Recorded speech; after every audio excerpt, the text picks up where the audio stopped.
There are meetings that change history, and then there are meetings that were never supposed to happen at all. 3 days ago, Pope Leo XIV vanished from his official schedule. No press briefing, no public mass, no explanation from the Vatican, and when he reappeared 24 hours later, something about him had visibly changed. The people who saw his face said he looked like a man who had just been told the weight of the world and decided to carry it anyway. What happened in between those hours is the story we're about to tell you, and by the end of this video, you're going to understand why the Vatican has been extraordinarily silent about it ever since. This is not speculation. This is not conspiracy. What you're about to hear comes from first-hand accounts, verified travel records, and the words that leaked, slowly, reluctantly, from people who were present in that room. Pope Leo XIV went to Fatima, and what he said there shocked everyone who heard it. Before we go any further, if you've been following the story of Robert Francis Prevost since he became Pope exactly 1 year ago this month, you know that he has never been a man given to dramatic gestures. He was elected on May 8, 2025, just 17 days after the death of Pope Francis, who passed on April 21st of that year. The conclave was swift, the choice was deliberate, and from the very beginning, Leo XIV signaled that his papacy would be defined not by pageantry, but by precision, by clear language, direct action, and a willingness to say the things that previous pontificates had carefully avoided. But even by those standards, what happened at Fatima 3 days ago was something entirely different. If you want to stay ahead of every development in this story, and there will be more developments, we can promise you that, make sure you subscribe right now and hit the notification bell. This channel is tracking every move of Leo XIV's papacy in real time, and what's coming in the next few weeks is going to make everything we've covered so far look like a warm-up. Now, let's go back to the beginning. Not the beginning of the papacy, the beginning of what led Leo XIV to get on a plane to Portugal without announcing it to the world. It starts, as so many things in this papacy do, with a document. Sometime in early May of this year, right around the first anniversary of his election, Pope Leo XIV received a private briefing. This is not unusual. Popes receive briefings constantly. What was unusual was the source. According to 2 independent accounts that have since been corroborated by a third, the briefing did not come from the Curia. It did not come from the Secretariat of State. It came from the Congregation for the Doctrine of the Faith, and it was accompanied by a file that had not been opened in over 3 decades. That file contained material related to the third secret of Fatima. Now, before you assume you know where this is going, stop, because the story is not what you think it is. The third secret of Fatima was officially released in June of the year 2000 by the Vatican under Pope John Paul II. Cardinal Ratzinger, who would later become Pope Benedict XVI, provided a theological commentary explaining the vision. A bishop dressed in white, climbing a hill under fire, falling, being killed by soldiers. The Vatican's position was that this vision referred to the assassination attempt on John Paul II in 1981. Case closed. Third secret revealed. Mystery solved. Except, and this is the part that has never fully gone away, a significant number of theologians, Vatican observers, and even several cardinals over the years have quietly maintained that what was released in 2000 was not the complete text, that there existed, alongside the written vision, a separate explanatory message, a set of words attributed to the Virgin Mary herself that accompanied the visual symbol, but was never made public. For years, this remained in the realm of persistent rumor, the kind of thing that circulates in certain Catholic intellectual circles, gets debated in journals, and never quite breaks into the open because no one with direct access ever confirms it publicly, until 3 days ago. On the evening of May 10, 2026, Pope Leo XIV landed at Humberto Delgado Airport in Lisbon, Portugal, on what the Vatican's travel office logged as a private pastoral visit. No press corps, no advanced security sweep beyond the minimum protocols. A small delegation, his personal secretary, 1 cardinal whose identity has not been confirmed publicly, and 2 members of the Swiss Guard. From Lisbon, the party traveled by car, not helicopter, which is notable, to Fatima. The journey takes roughly 1 hour and 40 minutes. They arrived at the sanctuary of Our Lady of Fatima late that night, after the site had been closed to public visitors. They went directly to the Chapel of the Apparitions. What happened inside that chapel over the next several hours is what we are going to piece together for you now. And we are going to do it carefully, because the details matter enormously and some of them are still emerging. The first thing you need to understand is that Leo XIV did not go to Fatima alone in the sense that mattered most. He went to meet someone, or more precisely, several someones.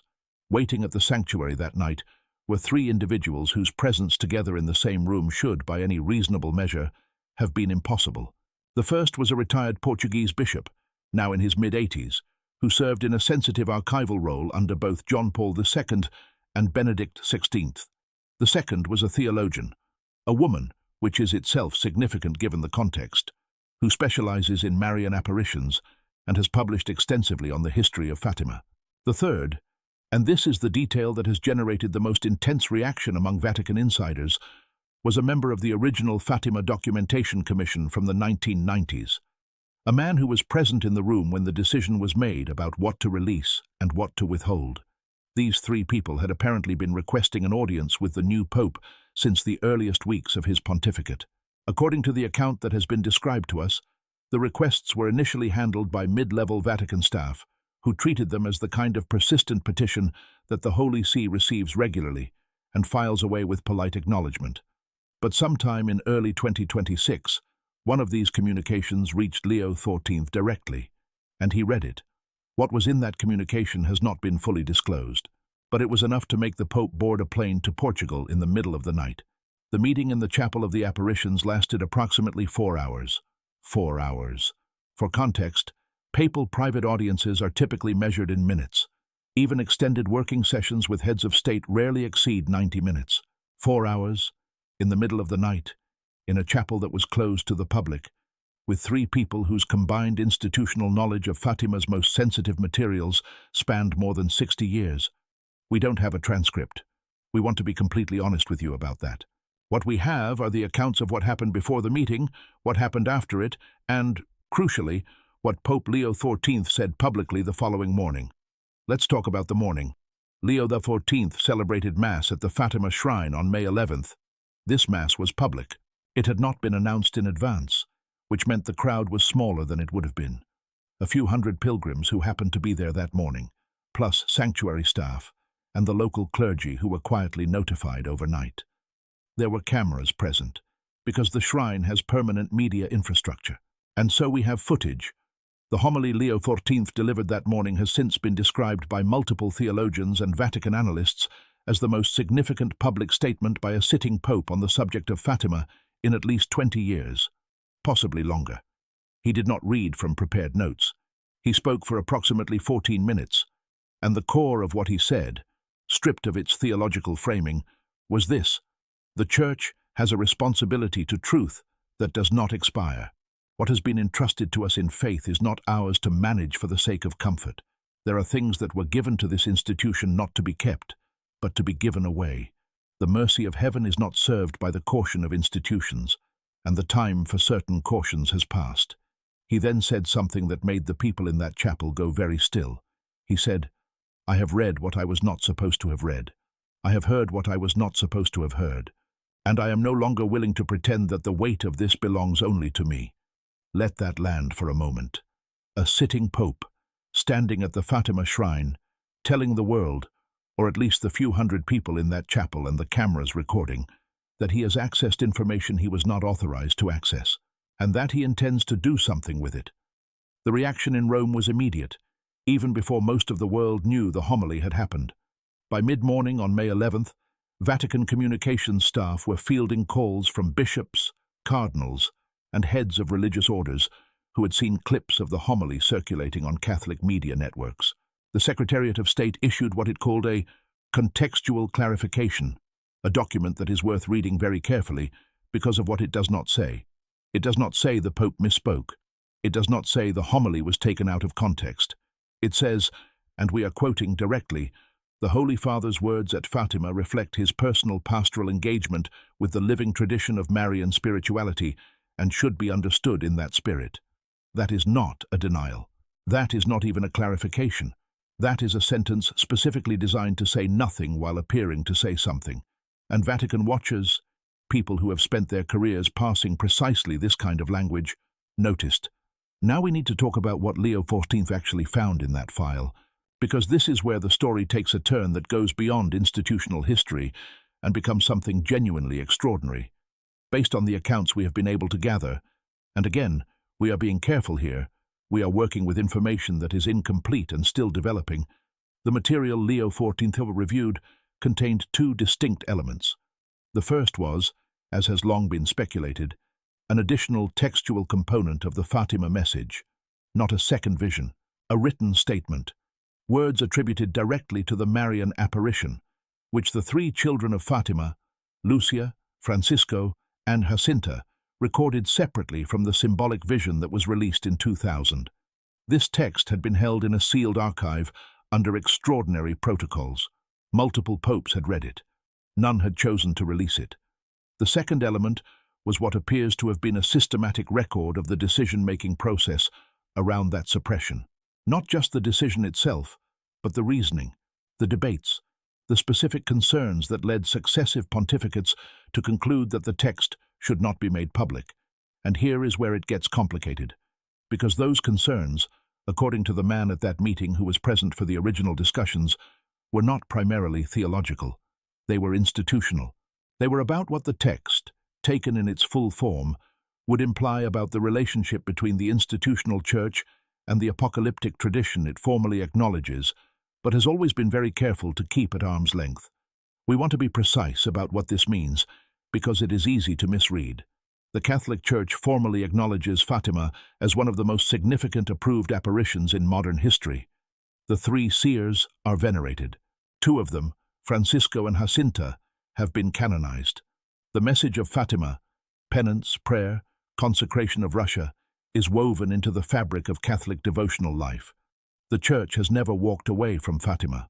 What the Church has always managed very carefully is the specific, concrete content of the prophetic dimension, because prophecy, in its raw form, creates problems for institutions. It implies direct divine communication that bypasses hierarchical mediation. It creates expectations that are specific and therefore falsifiable, and it can generate the kind of apocalyptic fervor that institutions, all institutions, not just religious ones, find genuinely destabilizing. So the decision to withhold part of the Fatima text was not cynical in the crude sense. It was made by people who genuinely believed they were serving the Church by managing the message, by translating its urgency into forms that were pastorally workable rather than prophetically raw. But here's the problem, and it's the problem that Leo XIV apparently articulated during those 4 hours in the chapel, and then again in his homily the following morning. The people who made that decision were operating in a different world, a world where information could be managed, where archival access was tightly controlled, where the Vatican's institutional authority to define the boundaries of Catholic knowledge was largely unchallenged. That world no longer exists. The information environment has changed so radically that the calculation those previous pontificates made, protect the institution by managing the message, has inverted. The attempt to control the narrative now produces more destabilization, not less. Because when fragments leak, as they inevitably do, the vacuum of official silence is filled with speculation that is far more damaging than the truth would have been. This is the argument Leo XIV apparently made to the three individuals at that meeting. And this is the argument that, according to the accounts we have, they found compelling. Particularly the man who had been present for the original suppression decision, who, it should be noted, has been carrying this for decades, and who reportedly wept during the conversation. What does Leo XIV intend to do? This is the question that has been consuming Vatican insiders since May 11th, and the answer, as best we can determine it, is something unprecedented, something that no pope has done before, and something that, if it happens the way the signals suggest it will, is going to redefine the relationship between the institutional Catholic Church and the prophetic tradition it has spent decades trying to domesticate. The working theory among the Vatican analysts we have spoken with is that Leo XIV is preparing to release, fully, without theological intermediaries, without preemptive interpretation, without the kind of contextualizing apparatus that effectively neutralizes a text before anyone has had a chance to engage with it, the complete Fatima material, the text that has never been made public, the words that multiple popes read and then locked away, and he is apparently planning to do it not through a formal Vatican document, not through a carefully orchestrated press event, but through a direct address, possibly a letter, possibly a homily, possibly something that bypasses the normal Vatican communication channels entirely. If that sounds like a pope who is no longer fully operating within the institutional framework of the Vatican, you are not wrong. And that tension between Leo XIV as Pope and Leo XIV as Robert Francis Prevost, the Augustinian priest from Chicago who became the most powerful religious leader on earth, is exactly the tension that his entire papacy has been quietly building toward. Let's talk about who Robert Francis Prevost is, because this moment doesn't make sense without that context. He was born in Chicago in 1955. He joined the Order of St. Augustine as a young man. He spent years, formative, critical years, doing missionary work in Peru, working with communities that had essentially no institutional infrastructure, where the church existed not as an organization with buildings and bureaucracies, but as a living practice carried by ordinary people.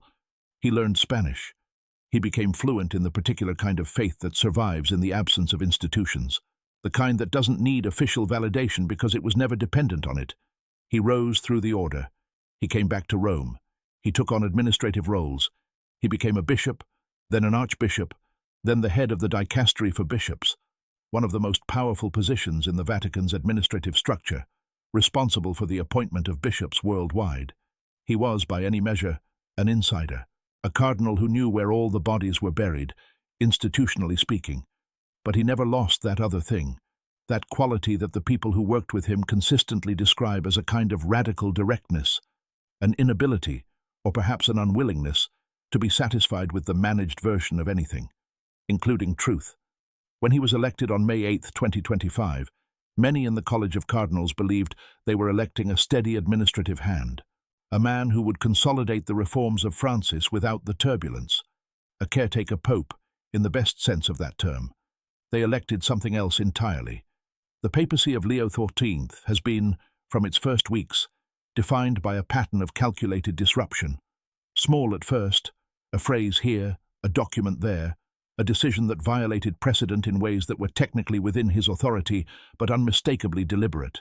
Then larger, the restructuring of the Vatican Communications Office that removed several long-serving figures and replaced them with people who had backgrounds in direct pastoral work rather than institutional media management.